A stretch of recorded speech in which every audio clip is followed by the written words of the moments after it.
Okay sir, మీకు స్త్రీ and పురుషులకి ఇద్దరికి మీరు సమానంగా ట్రీట్ చేస్తారా? స్త్రీని పురుషుల్ని ఇద్దరిని సమాన హక్కులు ఉండాలన్నది ట్రీట్ చేస్తారా? హక్కులు అందరికీ ఒకటిగా ఉండాలి. నాకు ముగ్గురు బిడ్డలు, లక్ష్మీ ప్రసన్న కటెను, లక్ష్మీ ప్రసన్న, విష్ణువర్ధన్ బాబు, మనోజ్ కుమార్. ఆస్తులు ముగ్గురికి సమానంగా పంచుతాను. But I give preference for my daughter. అలాగే ఆర్యానా, వివియానా, నివియానా. ఆడపిల్లలంటే నాకు ఇష్టం.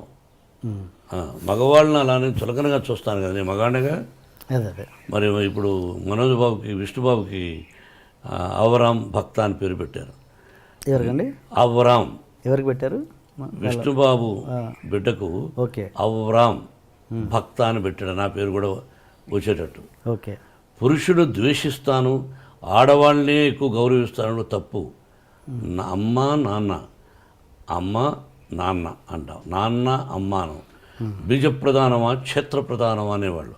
మనంతా బీజప్రధానం మన పేరులో ఉంటుంది, తెలుసుగా మీకు. ఇంటి పేరు పెట్టుకుంటాం, నాన్నగారి పేరు పెట్టుకుంటాం. కాబట్టి ఐ గివ్ రెస్పెక్ట్. అలాంటప్పుడు మరి మంచి ఎక్కువ శాతం ఆడపిల్లకు గౌరవిస్తాను. వాళ్ళందరికీ అప్పుడప్పుడు మా ఇన్స్టిట్యూట్లో కూడా చెప్తుంటాను, ధైర్యంగా ఉండాలి, పెరిగి పందులా బ్రతకద్దండి. ఎవడైనా చెయ్యి పట్టుకున్నా, ఎవడైనా ఎదురుగా వచ్చి నిన్ను ఏదన్నా అన్నా, వాడిని కొడితే 3 పళ్ళు రాలిపోవాలి, లేకపోతే ఒకటే దెబ్బకు వాడు చనిపోవాలి. ఆ విధంగా ఉండండి. నేను ఆడపిల్లలకు ధైర్యాన్ని చెప్తాను. ఒకే దెబ్బ మన 2 దెబ్బ పడకూడదు. అలా ఉండండి ఆడపిల్లలు. సొసైటీలో ధైర్యంగా బ్రతకండి. ఆడపిల్ల అంటే చులకన, వాళ్ళ అమ్మ కూడా వాళ్ళ తల్లిగా. ఎందుకు భయపడతారు మీరు? చాలామంది తల్లిదండ్రులు వాళ్ళ బిడ్డల్ని ధైర్యాన్ని నేర్పించండి మోహన్ బాబు గారు చదువు కంటే కూడా నా విద్యాలయాలు చెప్తుంటారు. మగోడు ధైర్యంగా వెళ్ళొచ్చు, ఆడపిల్ల కూడా ధైర్యంగా వెళ్ళాలని గాంధీ మహాత్ముడు చెప్పాడుగా, ఎన్టీ రామారావు గారు చెప్పారుగా. ఈరోజు ఎంతమంది ఉంది, ఎలా ఉంది, ఏం చూస్తున్నాం పేపర్లో.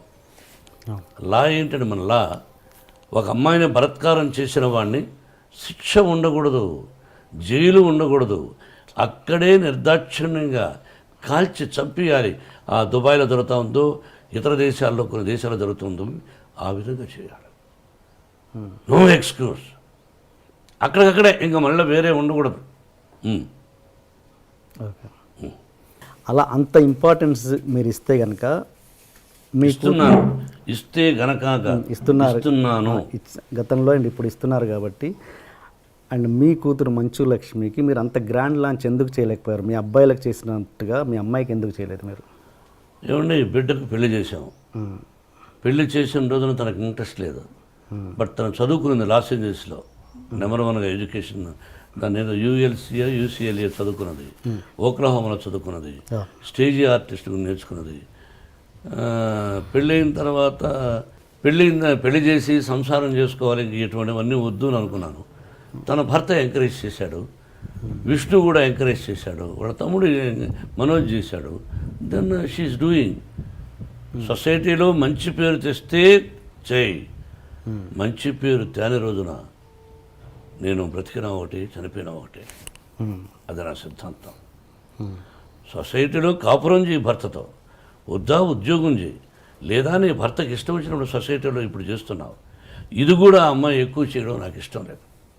ఓకే. ఎందుకంటే తెల్లవారితో లేచి టీవీలకు వెళ్ళిపోయి బాగా ఆలోచించాలి.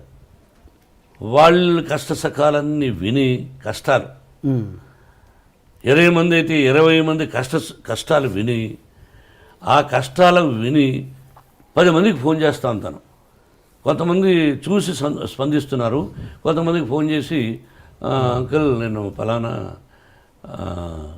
ఇలా సఫర్ అవుతున్నారు వాళ్ళు, మీరేమైనా హెల్ప్ చేయగలరా అంటే 10 మందికి స్పందించే వాళ్ళ గురించి పక్కన వదిలేద్దాం. 10 మందికి లక్ష్మి ఫోన్ చేస్తాం.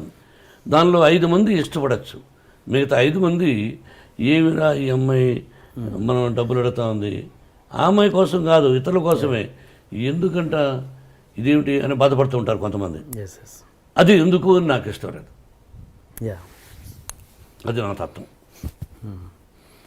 బట్ యాక్ట్ చేయడం విషయంలో మీకు ఎటువంటి అబ్జెక్షన్ లేదు? 100% అభ్యంతరం లేదు. నేను లాంచింగ్ అనేది ఆ విషయంలో అదేనండి, అందువల్ల లాంచింగ్ చేయలేదు, ఆటోమేటిక్గా వచ్చేసింది తను. Okay okay okay okay okay. And ఒక హీరో మనకు సౌత్లో ఉన్నది ఏంటంటే ఒక హీరో కూతురు హీరోయిన్గా రావడం అన్నది ఫ్యాన్స్ ఒప్పుకోరు అన్నది ఒక చిన్న ఒక ఇది ఉంది, ప్రాబ్లం ఉంది. అది మీరు ఎంతవరకు ఎంకరేజ్ చేస్తారా చేయరా? ఫ్యాన్స్ ఒప్పుకోకపోతే ఆ అమ్మాయికి ఫస్ట్ పిక్చర్కి అవార్డులు వచ్చినాయి, శభాష్ అనిపించుకున్నది. అట్లా ఏమీ లేదు. హీరో కూతురు అంటే హీరో చాలా గొప్పవాడా? ప్రజల్లో నుంచి వచ్చినట్టుగా. హీరో కొడుకులను ఎంకరేజ్ చేస్తారు, హీరో కూతురులను అంత ఎంకరేజ్ చేయలేదు ఫ్యాన్స్. మా విష్ణువర్ధన్ బాబును ఐపీఎస్ చదవమన్నాను. ఈజ్ ఇంజనీరింగ్లో first class student, national player ఆడాడు బాస్కెట్బాల్. విష్ణు తెలియదు, గొప్పలు చెప్పుకొని నేను. విష్ణు నేషనల్ ప్లేయర్గా ఆడాడు బాస్కెట్బాల్ జేఎన్టీ యూనివర్సిటీలో. Number 1 student, 95 94. మనోజ్ క్రికెట్ ఆడాడు. వీళ్ళు ఆడారు. మనోజ్ని నటుడు అనుకున్నాను, విష్ణుని ఐపీఎస్ చేద్దాం మంచి ఆఫీసర్ అనుకున్నా.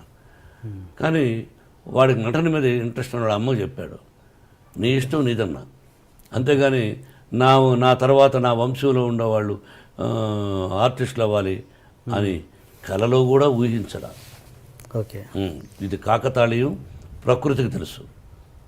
ఓకే. మీరు మీ కూతురికి భయపడుతుంటారా? ఎవరికి? మీ కూతురు. ఓన్లీ ఆ అమ్మాయికే భయపడతా. ఏ విషయంలో? అన్ని విషయాల్లోనూ నా మీద రాక్షసులాగా ఉంటుంది. ఒకటి ఎగ్జాంపుల్. అన్నీ ఆ అంటే ఊ అంటే కోపం ఆ పిల్లకి. నా కోపం ఆ అమ్మాయికి వచ్చింది. ఇంకెవరికి భయపడను. అంత భయపడతాను, అంత ప్రేమిస్తాను. అంటే ఒక ఎగ్జాంపుల్ చెప్పండి, దేనికి భయపడతారు? ఏదైనా 1 1000 ఉంటాయి. రోజులో 10 సార్లు మాడితే 9 సార్లు నన్ను భయపెడుతుంది, విసుక్కుంటుంది. మీకు ఎంతమంది గర్ల్ ఫ్రెండ్స్ ఉన్నారు సార్? గర్ల్ ఫ్రెండ్స్ పెళ్లి కాకముందు ఉండేవాళ్ళేమో. నేను శ్రీరామచంద్రుడు అని చెప్పను, పెళ్ళైన తర్వాత ఏకపత్ని వ్రతుడు అని చెప్తాను. మీరు ఏ క్వశ్చన్ వేయాలి, ఏ ప్రశ్న వేయాలి, ఏ ప్రశ్న వేస్తే ప్రజలకు బాగుంటుందని వేయకుండా పర్సనల్కి వెళ్ళారు. నేను మిమ్మల్ని అడుగుతాను, మీరు లేదా? మీరు సత్యశీలురా? చదువుకునేటప్పుడు ఏ అమ్మాయి నేను చూడలేదా? బట్ ఇబ్బంది పెట్టలా. ఏ అమ్మాయిని నేను ఇబ్బంది పెట్టలా. ఆ అమ్మాయికి ఇష్టమయ్యి నాకు ఇష్టమైనప్పుడు ఫ్రెండ్ అవ్వచ్చు తప్ప ఒక అమ్మాయిని బలవంతం చేయడం, ఫోర్స్ చేయడం, ఫోర్స్గా వెంటబడడం, టార్చర్ చేయడం, వాళ్ళని కూడా కాల్చేయాలి. సో ఏదన్నా పెళ్ళికి ముందే జరిగింది, పెళ్ళైనా జరగలేదు. మళ్ళీ వేస్తున్నారు. తలకేస్తే ఈ మధ్యనే ఒక అతను వేశాడు, తలకేస్తే మరకేస్తే తలకని. పర్సనల్గా డీప్గా ఉండేవాడు మీరు చెప్పగలరా? ఒక పత్రికాధిపతి అనవచ్చు, మీరు ఒక టీవీ అధినేతగా ఉండొచ్చు, మీ ఛానల్కి మీరు అధినేతగా ఉండొచ్చు. మిమ్మల్ని కూడా నేను ఇంటర్వ్యూ చేస్తాను, దిమ్మ తిరిగి మళ్ళా భోజనం కూడా చేయలేరు. తర్వాత మీ ఇంటికి మీ వైఫ్ కూడా రానివ్వదు. అలా అడగగలను నేను. మరి మీరు మమ్మల్ని వేస్తారు, మేము మిమ్మల్ని వేయకూడదు. మీరేమైనా దేవుళ్ళ? మీరేమి ఇలా వేయచ్చు అంటే మీరు సత్యశీలురా? శ్రీరామచంద్రుడా? సత్యహరిశ్చంద్రుడా? కాదు, మీకు కూడా ఎన్నో ఉన్నాయి. మేమేందుకు ఖాళీగా దొరుకుతామని? ఖాళీగా లేవు. నటులు ఖాళీగా ఉండడం, ఏదో వేద్దాం, ఒక సంచలనం క్రియేట్ చేద్దాం, అదే టీవీలో 20 సార్లు వేద్దాం అని మీ ప్రశ్న అది. కాదండి, ఈ వయసులో ఒక విద్యాలయాలు పెట్టుకొని నేను ఒక 14,500 మంది స్టూడెంట్స్ నా బిడ్డలుగా చూస్తూ ఈ రోజున మీరు 40 నాకు పెళ్ళి దాదాపు 30 సంవత్సరాలు అయింది. అంతకుముందు ఎప్పుడో ఎక్కడో ఏమిటో అని సంఘటన గురించి ఇప్పుడు అడగడం అన్నది అప్రస్తుతం, మర్యాద కాదు. మీరు అడిగారు, ఆన్సర్ చెప్పాను. మీరు వేయచ్చు, భయపడను, భయపడదలుచుకోలేదు.